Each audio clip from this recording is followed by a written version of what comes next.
आप देख रहे हैं अल्फा डिफेंस हिंदी में आपका स्वागत है। आज के इस वीडियो में हम लोग बात करने वाले हैं इंडियन आर्मी के आर्टिलरी प्रोग्राम के बारे में। देखिए, मीडिया में एक टर्म यूज की जाती है जिसको कहा जाता है field artillery rationalization plan. Initially मैं भी इस टर्म को काफी ज्यादा यूज करता था, लेकिन बाद में जब इंडियन आर्मी के साथ में इंटरेक्शन हुई तो पता चला कि इस तरीके का कोई भी प्लान इंडियन आर्मी की तरफ से नहीं बनाया गया था और ये केवल मीडिया की तरफ से रिपोर्ट किया जाता है। इंडियन आर्मी की तरफ से एक बेसिक प्लान बनाया गया था जिसके हिसाब से साल 2020 तक उनकी आर्टिलरी कैसी दिखाई देगी उसको डिस्क्राइब किया गया था। उसके बाद साल 2008 के आसपास इसको दोबारा रिवाइज किया गया था और विजुअलाइज किया गया था कि साल 2027 तक इंडियन आर्मी की आर्टिलरी कैसी दिखाई देगी। कहा जाता है कि इनिशियल प्लान के हिसाब से इंडियन आर्मी लगभग 3000 गन्स अपने बेड़े में शामिल करना चाहती थी और रिवाइज प्लान के हिसाब से ये नंबर बढ़ाकर 3600 तक ले जाया गया था। मैं पर्सनली रेकमेंड करता हूं कि जब भी आप डिफेंस से रिलेटेड न्यूज को मॉनिटर करते हैं तो आप हिस्ट्री में जाइए और हिस्ट्री को थोड़ा सा पढ़िए।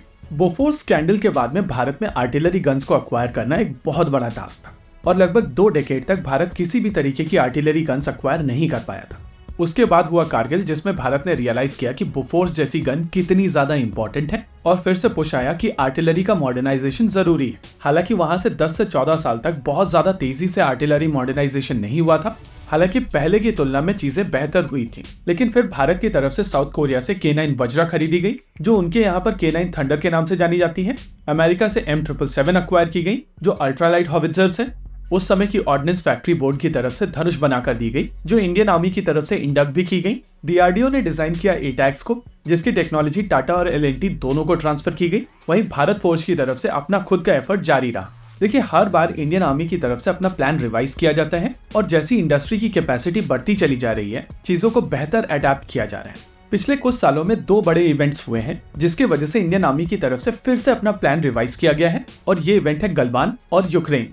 गलवान के बाद में इंडियन आर्मी की तरफ से जो डिप्लॉयमेंट बढ़ाई गई है नॉर्दर्न रीजन में, वो एक बहुत इंपॉर्टेंट फैक्टर है। और फिर यूक्रेन में जिस तरीके से आर्टिलरी का प्रयोग किया गया है उसको भी इंडियन आर्मी की तरफ से स्टडी किया गया है। इन दोनों स्टडीज के चलते इंडियन आर्मी की तरफ से डिसाइड किया गया है कि वो और ज्यादा आर्टिलरी गन सिस्टम्स अपने बेड़े में शामिल करेंगे, जिसमें माउंटेड गन सिस्टम और सेल्फ प्रोपेल्ड गन सिस्टम्स का नंबर ज्यादा होगा। देखिए, इनिशियल प्लान के हिसाब से लगभग 1580 टोड आर्टिलरी गन सिस्टम्स भारतीय थल सेना अपने बेड़े में शामिल करती। वहीं पर अगर माउंटेड गन सिस्टम्स की बात की जाए तो 814 गन्स ऐसी अक्वायर की जानी थी। सेल्फ प्रोपेल्ड का नंबर होता है 180 जो व्हील्ड वेरिएंट होते। वहीं पर ट्रैक्ड सिस्टम जैसे कि K9 थंडर ऐसी 100 गन्स भारतीय थल सेना को अपने बेड़े में शामिल करनी थी और अल्ट्रालाइट हॉविट्जर जैसे कि M777 उसकी 145 यूनिट भारतीय थल सेना अपने बेड़े में शामिल करना चाहती थी।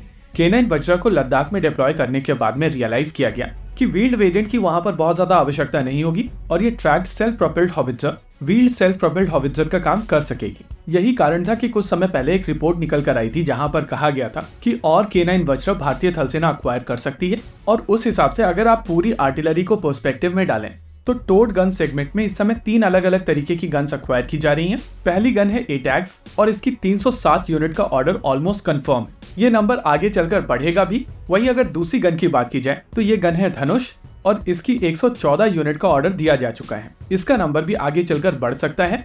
वहीं पर तीसरी जो गन रिक्वायरमेंट है वो TGS का रिक्वायरमेंट है, जहां पर 400 गन्स अक्वायर की जाएंगी। इस रिक्वायरमेंट के लिए अफगान धनुष यानी कि धनुष 52 और भारत 52 के बीच में कंपटीशन हो सकता है और चांसेस है कि इन दोनों गन्स को अक्वायर किया जाए। लेकिन अगर आप इंडियन आर्मी की रिक्वायरमेंट की बात करेंगे तो लगभग दुगनी और गन्स की यहाँ पर स्कोप है और इसी वजह से मैं कह रहा हूँ कि ये सारी की सारी गन्स एक फॉलो ऑन ऑर्डर भी देखेंगी।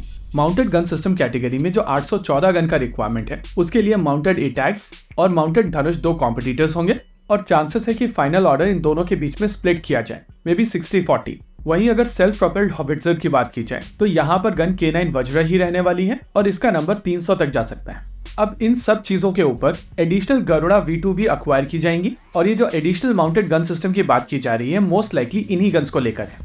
इसी के साथ आज के इस वीडियो में रखते हैं केवल इतना ही।